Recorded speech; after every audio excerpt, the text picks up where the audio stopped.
I don't think Lost really has an answer for the question of free will versus destiny, determinism. Um, I think they've come down on the side of what happened happened. There's no time paradox. All the choices that people are going to make have, in a sense, been made, but we can't know what those choices are until they actually are in the situation. And that's not just a problem of not understanding other people and what they'll do. I think it's the same with ourselves. We don't know what we ourselves would do in a situation where um, that we haven't been able to properly imagine. So I think um, what happened is a form of agreeing with destiny. Um, but it's also saying that whatever happened happened because of our free will. Now, there's been a lot of argument inside the show between characters about this issue. Locke's sense that he was there for a purpose was connected to his sense of destiny, whether it was destiny he was perceiving or not.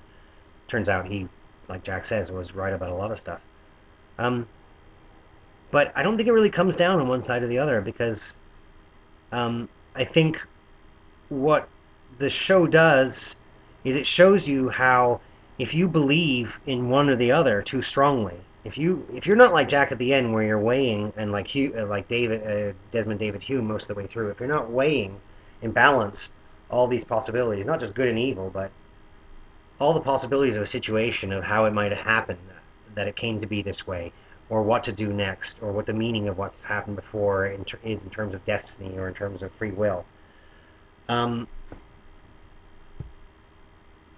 it's the show has shown that when people get too stuck in their ways, they have too much faith, or they're all just about science and only believing in there's only one way for things to be, then they are easily manipulated.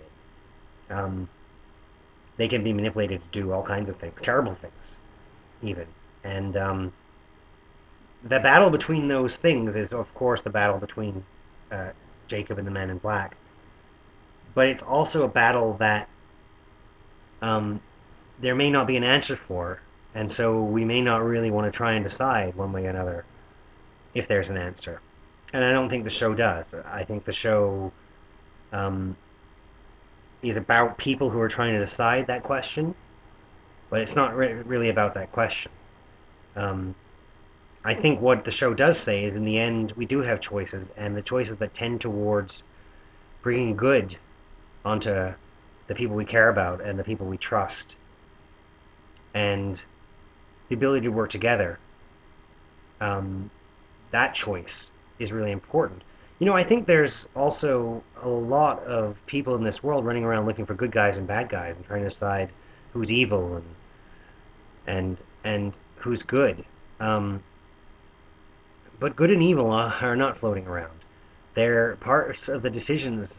They come off of decisions that we make, and I think that we can say quite assuredly that good or evil aside, the right thing to do is to help each other. If we stop asking ourselves who's good and who's evil and start instead trying to figure out how we can make it so that people do the right thing and are good, then we can start thinking about how we create good people and how we create good in the world. But if we're always worried about who's good and who's bad, we're just going to be blaming each other. We're going to be throwing each other in jail. We're going to be punishing each other. We're going to be stuck in this cycle of violence and anger and revenge.